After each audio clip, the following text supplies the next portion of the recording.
Hello everyone, welcome to my today's video on personal finance. ये मेरा 11th video है।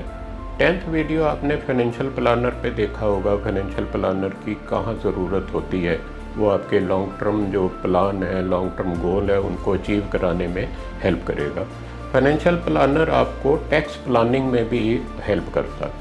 तो टैक्स के लिए आपको कुछ चीज़ें ज़रूर पता होनी चाहिए कि कहाँ टैक्स लगता है और कैसे उसको लीगली सेव किया जा सकता है। जैसे आप सेविंग अकाउंट में पैसा रखते हैं तो सेविंग में जो इंटरेस्ट मिलता है 2.5% या 3%, वो एक फाइनेंशियल ईयर में अप टू 10,000 इनकम टैक्स से एग्जेम्प्ट होता है अंडर सेक्शन 80 TTA।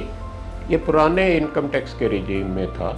नए वाले में अगर आपने ऑप्ट कर दिया हो तो वहाँ इसका कोई बेनिफिट नहीं है। पूरा जो इंटरेस्ट मिला टैक्सेबल होता। FD और RD का जो इंटरेस्ट है उस पर बैंक TDS काटते हैं। उसका रूल आपको पता होना चाहिए। TDS अगर आपकी एक फाइनेंशियल ईयर की इंटरेस्ट इनकम FD और RD की 40,000 या इससे ज़्यादा है तो TDS कटता है। सीनियर सिटीज़न में अगर ये 50,000 या इससे ज़्यादा है तब TDS कटता है। TDS 10% करता है इंटरेस्ट का। अगर आपको एक साल में 50,000 ब्याज मिला तो 10% मीन्स 5,000 आपका TDS कटेगा।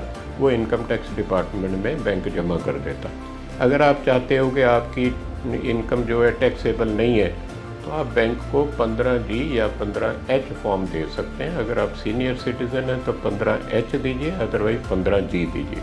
और ध्यान रखिए, ये फॉर्म हर फाइनेंशियल ईयर के बिगिनिंग में देना पड़ता है। तो अगर ये दे देंगे तो TDS नहीं कटेगा। तीसरी है, अगर आप इक्विटी शेयर और म्यूचुअल फंड में इन्वेस्ट करते हैं तो इसमें लॉन्ग टर्म गेन या शॉर्ट टर्म गेन लगता है। जब आप शेयर बेचेंगे, म्यूचुअल फंड बेचेंगे तो उसमें जो गेन होगा, प्रॉफिट होगा, उस पर टैक्स लगेगा। लॉन्ग टर्म गेन उसको बोलते हैं अगर आपने इक्विटी शेयर जो लिस्टेड कंपनी के हैं या म्यूचुअल फंड इक्विटी वाले म्यूचुअल फंड हैं उनको 12 महीने कम से कम रखा और फिर बेचा, फिर इसको लॉन्ग टर्म कैपिटल गेन बोलते हैं। उस केस में गेन का 10% टैक्स होता है। वो 10% तभी होगा अगर आपका गेन 1 लाख से ज़्यादा है तो 1 लाख पे टैक्स नहीं लगेगा। 1 लाख से ज़्यादा जो गेन है उस पर टैक्स लगेगा। अगर आप 12 महीने नहीं रखते ये इक्विटी शेयर लिस्टेड कंपनी के या म्यूचुअल फंड, उससे कम रखते हैं तो शॉर्ट टर्म कैपिटल गेन लगता है। जो आपको प्रॉफिट हुआ उसका 15% टैक्स में चला जाता है। इन चीज़ों का आप ध्यान रखिए।